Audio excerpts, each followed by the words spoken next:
మగవులు మెచ్చే Ashadham sale Chennai shopping mall Aadi KG sale. Welcome to iDream news. అంటే present మనం fish Venkat గారి ఇంటి దగ్గర అయితే ఉన్నాము. అంటే ఎన్నో సినిమాలు ఆదితో ఆయన ఎంట్రీ ఇచ్చి ఎంతో మంచి మంచి క్యారెక్టర్లు చేసి అంటే తెలుగు ఫిల్మ్ ఇండస్ట్రీలో తనకంటూ ఒక ప్రత్యేక గుర్తింపు తెచ్చుకున్న ఫిష్ వెంకట్ గారు అంటే అందరూ అంటే తన ప్రొఫెషన్ని వృత్తిగా చేసుకున్నాడు ఫిష్ వెంకట్ అని. గతంలో తన వృత్తినే అంటే ఏ రకంగా తను ఏదైనా పని చేస్తే ఎంత నిబద్ధతతో చేస్తాడో మనం ఇక్కడ అర్థం చేసుకోవచ్చు. అంటే తన వృత్తినే తన పేరుగా మారిపోయింది ఫిష్ వెంకట్ అని చెప్పేసి. అంటే ఇంత మంచి గొప్ప వ్యక్తిని కోల్పోవడం అనేది తెలుగు ఫిల్మ్ ఇండస్ట్రీకి ఒక తీరని లోటుగా చెప్పుకోవచ్చు. ఎన్నో క్యారెక్టర్లు చేశాడు, విలన్గా చేశాడు, కమెడియన్గా చేశాడు. తన శైలిలో ప్రజలందరినీ ఎంతో గొప్పగా అలరింపి ఎంటర్టైన్ చేసిన వ్యక్తి ఈరోజు కొంచెం అనారోగ్య పరిస్థితులతో గత కొద్ది కాలంగా ఇబ్బంది పడుతూ కిడ్నీ ఫెయిల్ అయ్యి అంటే డయాలసిస్ చేసుకుంటూనే హాస్పిటల్లో పాపం మరణించడం జరిగింది. సో మొదటిగా ఆయన కుటుంబానికి ప్రగాఢ సానుభూతి తెలుపుకుంటున్నాను. అంటే నిజంగా అసలు ఏంటి ఈ పరిస్థితి ఎందుకు వచ్చిందని చెప్పేసి వాళ్ళ ఫ్యామిలీతో మాట్లాడే ప్రయత్నం అయితే చేద్దాం. ప్రస్తుతం మనతో ఫిష్ వెంకట్ అన్న కూతురు అయితే ఉన్నారు. సో ఆమె అసలు ఎంత ఖర్చు అయింది, ఈ పరిస్థితి అసలు ఎలా వచ్చింది అంటే అడిగి తెలుసుకుందాము. అక్క నమస్కారం. అక్క సారీ, మీరు బాధలో ఉండుంటారు, ఈ టైంలో అడగడం కరెక్ట్ అదేమో, కానీ చెప్పండి అక్క అసలు ఏంటి అన్నకి పరిస్థితి ఎలా వచ్చింది? ఎప్పుడు యాక్టివ్గా సినిమాలో ఎంతో మంచి క్యారెక్టర్లు చేస్తూ ఉండేవాడు కదా. కిడ్నీ ప్రాబ్లం వచ్చిందండి. ఫస్ట్ కిడ్నీ వేయించాలని చెప్పినారు. ఆర్బిఎం హాస్పిటల్కి తీసుకెళ్ళాం బోడుప్పల్లో. అక్కడ కిడ్నీ ప్రాబ్లమే కంపల్సరీ చేయించాలని చెప్పారు. అక్కడ మాకు ఇంతే చెప్పారు. అక్కడ నుంచి మాకు ఇంకా బెటర్ ట్రీట్మెంట్ కోసం అని చెప్పి మేము పిఆర్కే హాస్పిటల్కి వెళ్ళినాము. ఫస్ట్ హాస్పిటల్కి వచ్చేసరికి మాకు 4 lakhs చేంజ్ అయిందండి. 4,80,000 అయింది ఓన్లీ 1 weekలోనే. దాని తర్వాత మళ్ళీ ఇక్కడ పిఆర్కే హాస్పిటల్కి వచ్చినాము. వాళ్ళు మాత్రం నిన్న మాతో 1 rupee కూడా పే చేయించుకోలేదు. చాలా బాగా చూసారు, ట్రీట్మెంట్ చాలా ట్రై చేసారు, కానీ ఆయనకి లివర్ కూడా ఖరాబ్ అయిపోయిందంట. మొత్తం ఇన్ఫెక్షన్ వచ్చేసింది, బాడీ అంతా బ్లడ్ ఇన్ఫెక్షన్ వచ్చింది. అది బ్రెయిన్కి ఎక్కింది, బ్లడ్ ఇన్ఫెక్షన్ వచ్చి అట్లా ఒక 80% కోమాలో ఉన్నాడు 3 days వరకు. అసలు పిఆర్కేకి వచ్చిన తర్వాత అసలు మేము మాట్లాడింది కూడా వినిపిస్తలేదు ఆయనకి. జస్ట్ కళ్ళు తెరుస్తుండే అంతే, ఎంత పిలిచినా గానీ చూడట్లేదు. అక్కడ ఫస్ట్ తగ్గింది, కొంచెం క్యూర్ అవుతున్నాడు అని చెప్పేసి న్యూస్ కూడా వచ్చింది కదా. మాకు అట్లనే చెప్పారు. ఇంకోటి ఏంటంటే ఒక 1 day మాత్రమే డాడీ ఆ రోజు కొంచెం ఒక మీడియాతో మాట్లాడినుండే అంతే, అదే లాస్ట్. ఇంకా ఆ రోజు మళ్ళీ బీపీ డౌన్ అయింది. ఇప్పుడు నిన్న కూడా సేమ్ సిచ్యువేషన్, బీపీ డౌన్ అయింది. బీపీ డౌన్ అసలు అంటే ఇన్సూరెన్స్ ఏమన్నా ఉందా అక్క? అసలు ఏం లేదా? అసలు ఏం చేయించుకోలేదు డాడీ. అసలు అవన్నీ పట్టించుకోడు ఎందుకేమో మరి. అంత ఇంట్రెస్ట్ చూయించాడు. అసలు కుటుంబ పరిస్థితి ఎలా ఉంటుంది నాకు? ఇప్పుడు అన్న గురించి మాకు తెలుసు, ఆయనే కష్టపడతాడు. ఇప్పుడు ఆయన తర్వాత మరి ఎలా కుటుంబానికి ఆర్థిక పరిస్థితి ఎలా ఉంది ఇప్పుడు? ఏం లేదండి, నెక్స్ట్ అంతే ఇక దేవుడు అంతే. ఇంకా ఏం ఆధారం అయితే ఏం లేదు, ఇల్లు తప్పించి. ఇప్పుడు ఉంటున్న ఇల్లు ఒక్కటే ఆధారం అంతే, ఇంకేం లేదు. మరి డైలీ గడవడానికి ఎలా? అదే అంటున్నా కదా, తెలియదు. ఇంకా ఇండస్ట్రీ నుంచి కూడా ఎలాంటి హెల్ప్ కూడా రాలేదు మాకు. ఇండస్ట్రీ నుంచి ఎవరు ముందు అంటే చాలా మందితో పెద్ద పెద్ద యాక్టర్స్ తో కూడా చేసినాడు కదా, కానీ ఎవరు ముందుకు రాలేదు, కాల్ కూడా చేయలేదు కనీసం. దిల్ రాజు ప్రొడ్యూసర్ వాళ్ళ అసిస్టెంట్ వచ్చిండు, అన్ని కనుక్కున్నాడు. హాస్పిటల్కి వచ్చి ఎంత అవుతుంది బిల్ అవన్నీ కనుక్కున్నాడు, కానీ తర్వాత నుంచి ఇంకేం రెస్పాన్స్ లేదు, ఏం లేదు. సోను సూద్ నుంచి కూడా అంతే అయింది మాకు. మేనేజర్ కాల్ చేసిండు, సేమ్ అంతే, ఏం హెల్ప్ చేస్తామన్నారు, ఏం చేయలేదు. విశ్వక్సేన్ తను మాత్రమే చెక్ పంపించిండు, తను లేకపోయినా గానీ. ఎంత పంపించాడు అక్క విశ్వక్సేన్? పంపించండు. మళ్ళీ జట్టి మూవీ హీరో అంట కృష్ణమాన్యన్, 100 Dreams ఫౌండేషన్, తను వచ్చిండు. తను కూడా సేమ్ అమౌంట్ ఇచ్చిండు, అంతే 2 లక్షలు అంతే. ఇండస్ట్రీ నుంచి మొత్తంగా మీకు విశ్వక్సేన్ గారు ఇప్పుడు జట్టి మూవీ హీరో కాకుండా ఇంకా పెద్ద పెద్ద బడా బాబులు ఉన్నారు, మంచి ఇండస్ట్రీలో పెద్దలు ఉన్నారు, ఎవరు రాలేదు అక్క? ఎవరు రాలేదు, ఇవ్వలేదు, కనీసం కాల్ కూడా చేయలేదు. కాల్ చేసి ఎట్లున్నాను కూడా కనుక్కోలేదు కనీసం. అన్న కూడా ఎవరితో ఉన్న కాంటాక్ట్ లో ఉన్నాడు. ఇప్పుడు అన్నతో యాక్ట్ చేసిన వాళ్ళు ఎవరో ఒకరు ఉండి ఉంటారు కదా, వాళ్ళు కూడా ఎవరు లేరా? టీం వాళ్ళు మాత్రం ఉన్నారు, మొత్తం ఫస్ట్ నుంచి ఇప్పటి వరకు కూడా ఉన్నారు. ప్రతి దాంతో హెల్ప్ చేస్తున్నారు. అక్కడ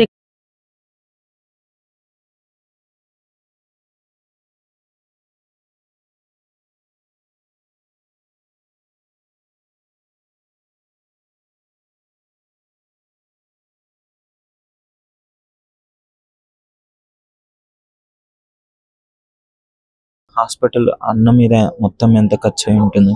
మొత్తం 5 lakhs వరకు అయిపోయిందండి. 5 చేంజ్ వరకు అయింది.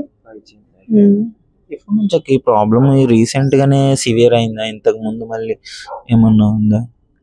4 years నుంచి డయాలసిస్ అవుతుంది, కానీ ఈ మధ్య కొంచెం ఎక్కువ అయిపోయింది బాగా. ఇన్ఫెక్షన్ వల్ల, కాలు ఇన్ఫెక్షన్ వచ్చి దాని వల్ల అంత పెద్ద ప్రాబ్లం అయింది. ఎందుకంటే డయాలసిస్ చేయించుకుంటాడు మంచిగా, డే బై డే మంచిగా యాక్టివ్ గానే ఉంటాడు. ఆ ఇన్ఫెక్షన్ వల్లనే, మెయిన్ కాలు ఇన్ఫెక్షన్ బాగా ఎక్కువ అయిపోయిందంట.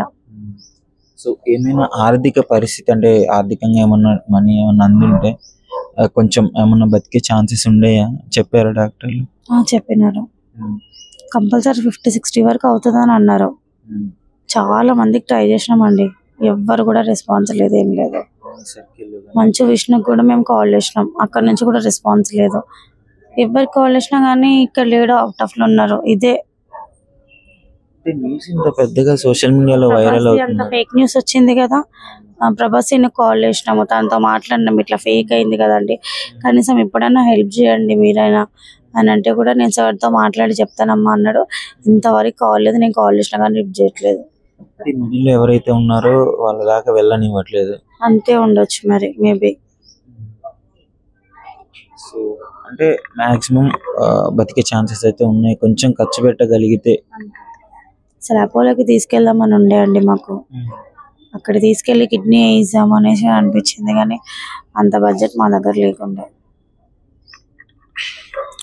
సో చూస్తున్నారు కదా, ఇన్ని సినిమాలు చేసి ఎంతో గొప్పగా యాక్ట్ చేసిన మంచి యాక్టర్కి అంటే ఒక డబ్బులు లేని పరిస్థితి. ప్రజెంట్ డబ్బు ఖర్చు పెట్టగలిగితే వెంకటన్న మనతో ఉండేవాళ్ళు. అంటే సినీ ఇండస్ట్రీ నుంచి కూడా చాలా ట్రై చేశాము, బట్ వాళ్ళ యాక్టర్స్ కానీ ఎవరూ రాలేదని అంటున్నారు. విశ్వక్సేన్ ఇంకా జట్టి మూవీ హీరోయిన్ వాళ్ళే వచ్చి ఒక 4 లక్షలు ఇవ్వడం జరిగింది అని చెప్పేసి అన్నారు. చూడాలి మరి, చాలా బాధాకరము. ఎందుకంటే అంత గొప్పగా యాక్ట్ చేసిన, కనీసం ఆయన యాక్ట్ చేసిన వాళ్ళు ఒక్కొక్కరు అట్లీస్ట్ ఒక 1 lakh ఇచ్చినా ఆయన బతికే ఛాన్సెస్ ఉండేయేమో.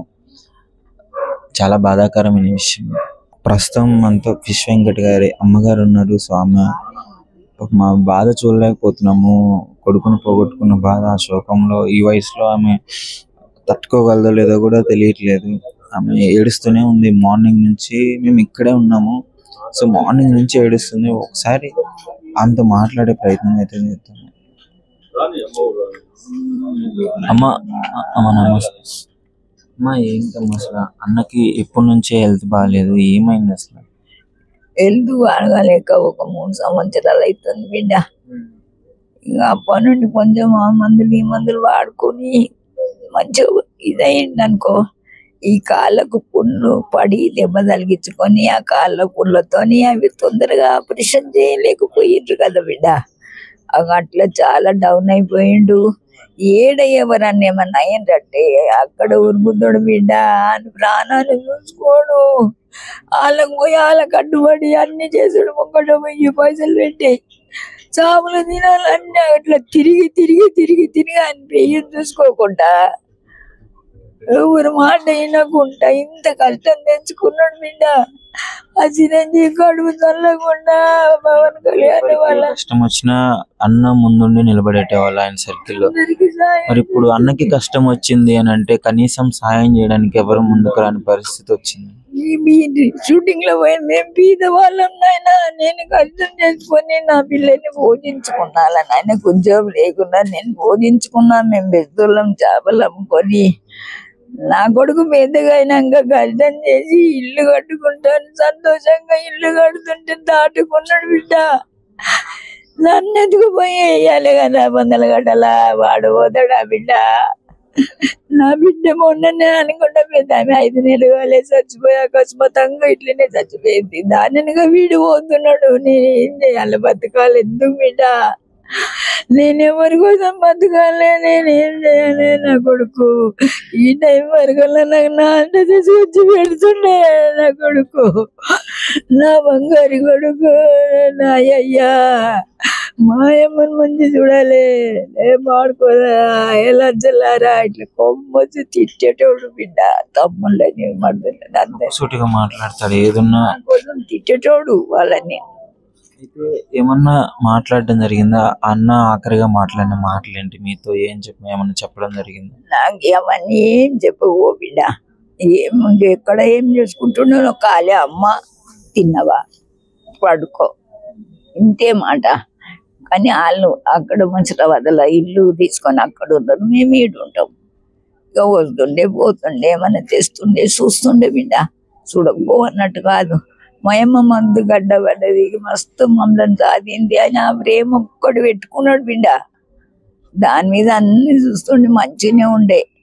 ఇక ఆడికేరి ఈ కాళ్ళ పుండ్లతోనే అవి చేయలేక ఇంత అవుతా పడిపోయింది బిడ్డ. నీళ్ళు చేస్తే మంచిగా అయిపోవు నా కొడుకు. నా ఎంకడన్నా లేవు, అందరు వచ్చిర్రు. అయ్యా నా కొడుకు అందరికి సాయం చేసాడు నాయన. అందరి పెళ్లిళ్ళకి సాయం చేసాడు. ఎంతమంది అమ్మ అన్నతో పాటు ఇంకెంతమంది అక్క చెల్లెలు? కొడుకులు 2 బిడ్డలు నాయన. పెద్దామె ఆయన కన్నా పెద్దామె. ఈయన తర్వాత 3 తమ్ముళ్ళు 1 చెల్లె. పెద్దామె మొన్ననే చచ్చిపోయింది, 5 నెలలు అవుతుంది. ఉత్తగానే చచ్చిపోయింది. నా బిడ్డ కూడా ఏం కాలేదు, ఉత్తగానే చచ్చిపోయింది. ఆమె తర్వాత ఈయన లైన్ కట్టిండు. నన్ను ఎవరు ఎందుకు పోయి వాడేద్దరు బిడ్డ? వాళ్ళు వెళ్ళిపోతే నేను ఏం చేయాలి? ఎందుకు బతకాలి నేను? నాయన నా బంగారు కొడుకు ఏం చేయాలి బిడ్డ? నన్ను ఎవరు ఏమన్నా కూడా వచ్చి వాళ్ళని తిట్టేటోడు. అమ్మ మనని ఎంత కష్టపడి సాధింది, మనని ఇట్లా అనొద్దు చెయ్యొద్దు అనేటోడు బిడ్డ నా కొడుకు. అంత పుణ్యం కట్టుకొని వాళ్ళు సినిమా యాక్ట్రెస్లు అంత బాధపడ్డా కూడా బతకకపోయే. శ్రీనివాస యాదవుల బిడ్డ కూడా ఆయన దగ్గరుండి సేవలు చేసిందంట. ఇలా ఆయన దోస్తులు బాబాయ్ అనుకుంటే బిడ్డ ఆమె కూడా చూసిందట, బతకకపోయే. అది ఈ పుండ్లు మానుడు లేక ఆపరేషన్ ఆగిపోయింది కదా బిడ్డ. నా కొడుకు అందరికి సాయం చేసిండు, అందరిని చూసిండు బిడ్డ. నా మర్ది పిల్లల్ని మా పిల్లల్ని అందరినీ చూసిండు. నిజంగా ప్రస్తుతం ఉన్నటువంటి సమాజం దేనికి ప్రయారిటీ ఇస్తుంది? ఆర్థిక సంబంధాల చుట్టూ మాత్రమే తిరుగుతుంది. మళ్ళీ ఎన్నికలంగానే చాలా విరక్తి కలుగుతాం. మంచి అనిపిస్తుంది కదా, లేడీస్ కూడా ఛాలెంజింగ్ జాబ్స్ చేసినప్పుడు చాలా బాగుంటది. ట్రాఫిక్ అసిస్టెంట్స్ గా నియమించిన ట్రాన్స్జెండర్స్ అందరితో సాల్యూట్ చేయించుకుంటున్నారు. ఫుడ్ డెలివరీ ఇవ్వటానికి వెళ్ళినటువంటి డెలివరీ బాయ్ అనిల్ పై కళ్ళ ముందు పెళ్ళండి